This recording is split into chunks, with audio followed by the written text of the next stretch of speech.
शुभ दिवस. कधी कधी उचकी लागते, तीही सतत. मग सतत उचकी का लागते? याचे प्रमुख कारण आहेत. तर काय होते बघा, छाती आणि पोटाच्या मधील जे स्नायू असतात ते अचानकच आकुंचन पावतात आणि त्यामुळे उचकी लागते. छाती आणि पोटाच्या मधील जे स्नायू असतात ते अचानक आकुंचन पावल्यामुळे उचकी लागते. तसेच जेवण करत असताना खूप वेगाने गिळणे किंवा खाणे यामुळे काय होते, हवा पोटात जाते आणि उचकी लागण्याची शक्यता असते.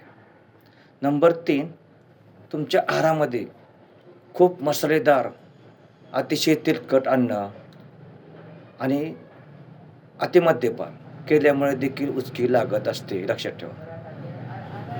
नंबर 4, एकदम थंड किंवा एकदम गरम. जर तुम्ही आहार सेवन केला तरी देखील सूर्ययंत्राला त्रास होतो आणि उचकी लागते. आणि नंबर 5, खूप जास्त हसणे किंवा मानसिक ताणतणाव म्हणा, चिंता म्हणा, हे देखील उचकी लागण्याला कारणे लागू होतात. थोडक्यात काय, तर उचकी सतत का लागते हे माहिती असणे गरजेचं आहे. तेव्हा छाती आणि पोटाच्या मधील जे स्नायू असतात ते अचानकच आकुंचन पावल्यामुळे उचकी लागत असते. हे प्रमुख कारण लक्षात ठेवा, ध्यानात घ्या. किंवा जेवण करत असताना तुम्ही काय करता, खूप जलद गतीने जेवता आणि किंवा जलद गतीने गिळता. यामुळे काय होते, हवा जी असते ना ते पोटामध्ये जाते आणि उचकी लागते. नंबर 3, आहारामध्ये खूप मसालेदार पदार्थ असल्यास, त्याचे सेवन केल्यास किंवा तेलकट पदार्थ खाल्ल्यास देखील उचकी लागण्याची शक्यता असते. हे एक प्रमुख कारण आहे. आणि जर तुम्ही मद्यपान करत असाल तरी देखील अशा व्यक्तीस काही काळानंतर उचकी लागण्याची शक्यता असते. तेव्हा एकदम थंड किंवा एकदम गरम पदार्थ जर तुम्ही खाल्ले तर काय होतं, आपल्या शरीराला त्रास होतो आणि त्यामुळे उचकी लागत असते. खूप जास्त हसले, मानसिक ताणतणाव किंवा चिंता असतील तर अशा व्यक्तींना सुद्धा उचकी सतत लागत असते. कारण ताणतणाव किंवा चिंता हे देखील उचकी लागण्याला कारणीभूत ठरतात.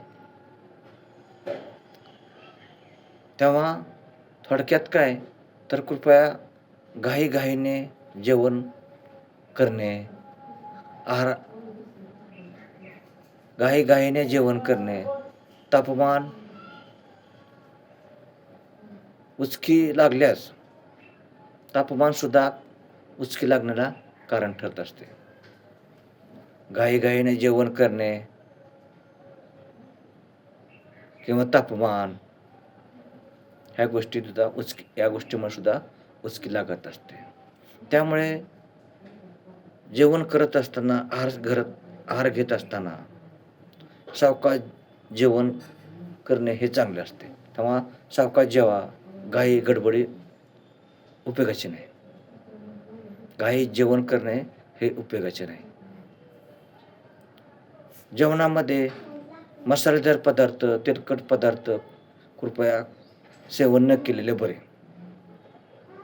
आहारामध्ये तेलकट पदार्थ कृपया खाऊ नका.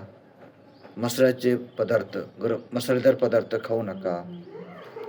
हे पथ्य पाळणे देखील महत्त्वाचे ठरते, कारण याने देखील उचकी लागण्याची शक्यता असते. जर सतत उचकी लागत असेल तर आहारामध्ये मसालेदार पदार्थ खाण्याचे पूर्णपणे बंद करा. तेलकट पदार्थ अजिबात खाऊ नका. पाणी भरपूर प्या.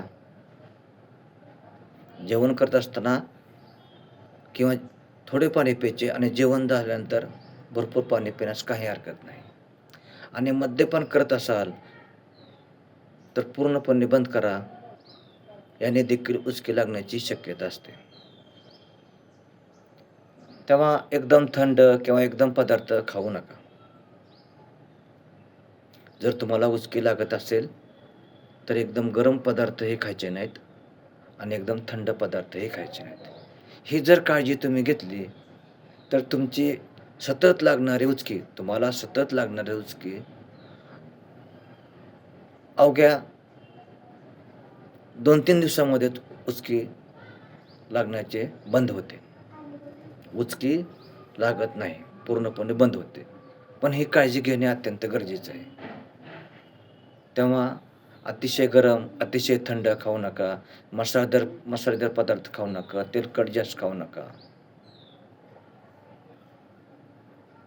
जेवण करत असताना सावकाश जेवा. त्यामुळे अन्नाचे पचन देखील होते. तुम्ही काय करता, जेवण करताना खूप जलदगतीने जेवता किंवा गिळता. याच्यामुळे काय होतंय, बाहेरची हवा पोटामध्ये जाते आणि उचकी लागते.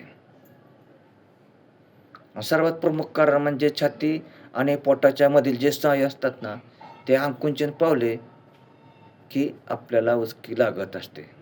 हे लक्षात ठेवा. हे उचकी लागण्याचे मुख्य आणि प्रमुख कारण आहे. तेव्हा सतत उचकी लागू नये यासाठी ही काळजी घेणे अत्यंत गरजेचं आहे. आणि जर समजा सतत उचकी लागली तर ही काळजी घ्या जी मी आता सांगितली ती. तेव्हा सतत उचकी लागते याला रक्तातील ब्लड युरिया आणि क्रिएटिन जर तुमचे वाढलेले असेल, रक्तातील ब्लड युरिया आणि क्रिएटिनचे प्रमाण जर वाढलेले असेल तरी देखील उचकी लागण्याची शक्यता दाट असते.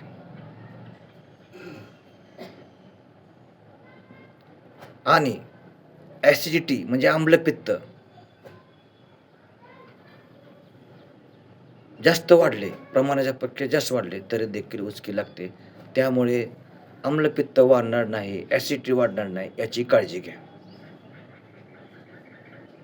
तेव्हा व्हिडिओ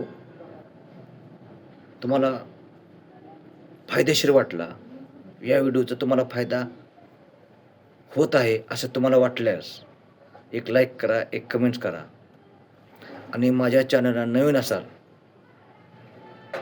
तर सबस्क्राईब करा. तेव्हा पूर्णविराम घेतो. धन्यवाद.